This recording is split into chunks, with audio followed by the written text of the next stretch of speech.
Oh dear, public speaking, so intimidating, but I know that you'll all be sympathetic and kind. Well, about last week Renee told me that it fell upon my shoulders to give the toast as the father of the bride, and I said, well, okay, what are the rules? She said, no rules. And I said, well, you know, you're taking your chances leaving me open to free oratory. She said, okay, I'll use the rules. First, nothing political, and then nothing off color, not too personal, please, not too sappy, and keep it brief, Dan. You know, for me, downstage center is about my favorite coordinates in the planet, and to get out of here fast is really more than what I really can do. But I promised her that I'd keep it under an hour. So, really, I see a magic between the two of them that has grown. I was, you know, a father, and all of you guys who have daughters, you know what it's like. You see a guy, you're a little bit screwedness of him, and you want to know. Is this the right guy? But as I saw them progress together, I saw a certain magic and a kindness and their personalities complemented one another so well that I said, yeah, it looks like the real thing. And I see in them certain qualities that are is unmistakable. I see a responsibility, I see an attention to detail, I see familiarity with one another for the years they've been together that's just greater than what you can imagine. And I see a respect for tradition, like this wedding that they wanted to thrill. I don't know if there's anything more traditional and more ceremonious than a wedding like this, where we all come together, friends and family, and we see them off into their future, and we bid them farewell and their life together as a married couple. It's just so touching for me. But they haven't always been so responsible, Renee, that is. I know. And there are some of her friends out there who can remember when she stole the keys to the car. What was that? That's right. 13, 14, and it was a stick shift too. I wouldn't have known about it, but I had to pull it out of the ditch when it got stuck. That was the only rule I had in the whole thing, and a little scolding, but not too serious. Why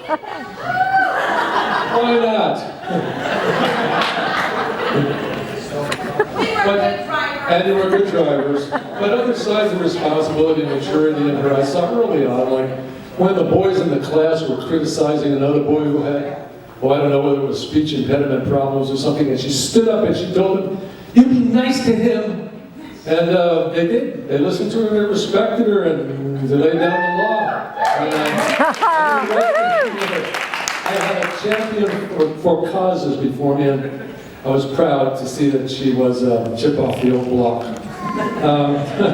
A couple of the other things that stand out in my mind with Renee is, I knew that early on that she was an educational, I don't want to say prodigy, but close to it when she corrected the teacher's spelling of leprechaun in the 3rd grade.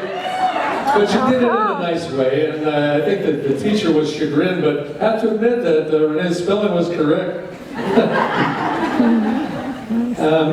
Patrick, responsibility. One of the first times I met him was when I visited them in Milwaukee. I flew to Chicago and took the train to Milwaukee. I've done out there, you'll know that route. And on the way back, I had to take the train to Chicago too, and I missed it. So Patrick took me, he said, don't worry about a thing. We'll just take you to the next station up the line. So, all right, good. We missed that train too. He said, well, never fret, I'll take you to Chicago. You know, it was right in the beginning of his work, but he didn't care. I saw right then and there he won my heart. The guy who was willing to take time out of his busy day to take care of the father of his girlfriend that he knew he had to impress. And then the two of them, showing some joint responsibility. In a time of need, both of them traveled cross country in Renee's car, which are SUV, which they dubbed the PUV, the pandemic utility vehicle. They dressed it out because at that time we were all chaotic and didn't know just just how seriously to take the infectious nature of this virus that's bedeviling us. So they slept in the PUV along the way, in this, in the colder months of the year. They did so willingly and lovingly, and that endeared me too. And for 2 weeks I had gourmet meals and dishes done for me, and I'll tell you, it was just about the best thing I could have asked for. When I leave Patrick and Renee at the airport anymore, I look at Patrick and I say, Patrick, take care of my girl. Don't I? And he says, I will. And I have to believe he will. So Renee, one thing I forget when I'm leaving though is to say, Renee, take care of Patrick. The two of you will make it. I know you will. And one final vignette I want to leave you with.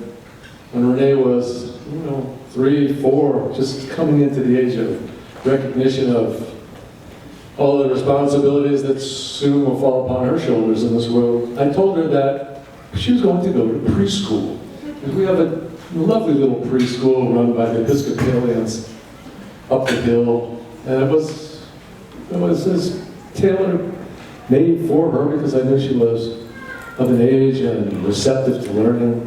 So I broached the subject gingerly and I said, Renee, you're going to go to preschool. And I sensed that she had a little bit of resistance when she says, I'm not gonna go! I did the best I could to gently present the prospect to her and tell her that there were cookies involved and all of her friends would be there. And she warmed to the idea, but she said there was a condition. I said, what's that? She said, you can't leave until I tell you you can go. And I said, okay. Well, we had to get some kind of a little code going there. So I said, this is what we'll do, Renee. When I'm ready to leave, and this is before work at 8 o'clock or so, any of you have gone to preschool with your kids would know. I said, I'll look at you from across the room and I'll say, that means, is it okay for me to go? And if you say, yes, I'll go. But if you say, no, I'll stay. And she said, okay, I'll do it that way. And I said, that's great, honey, that's what we'll do. So I went to preschool the first day, and it was a little bit hesitant, and we didn't know whether or not we would make it, and I said, Renee, go mix with the crowd, and there were a couple of her friends there, so it wasn't so bad. And then when the occasion arose, I looked at her and I said,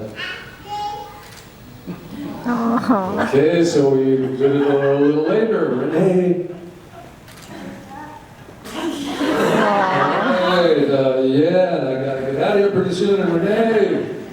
This went on literally maybe 15 minutes or so, and I was enjoying preschool, and I thought she was too, but I still wasn't getting the signal to leave, and finally, it went on like that for the next, 6 or 7 preschool sessions, and and finally the go signal was coming on faster. So honey, as I leave here tonight, I gotta ask you one more time.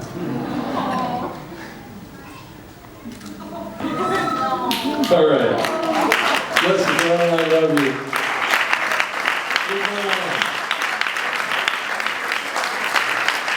Happy birthday!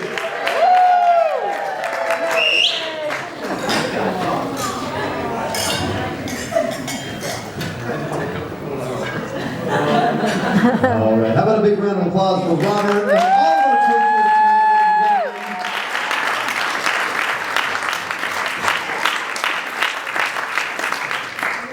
All right. I'm taking this now for a second. Hi. That was so beautiful.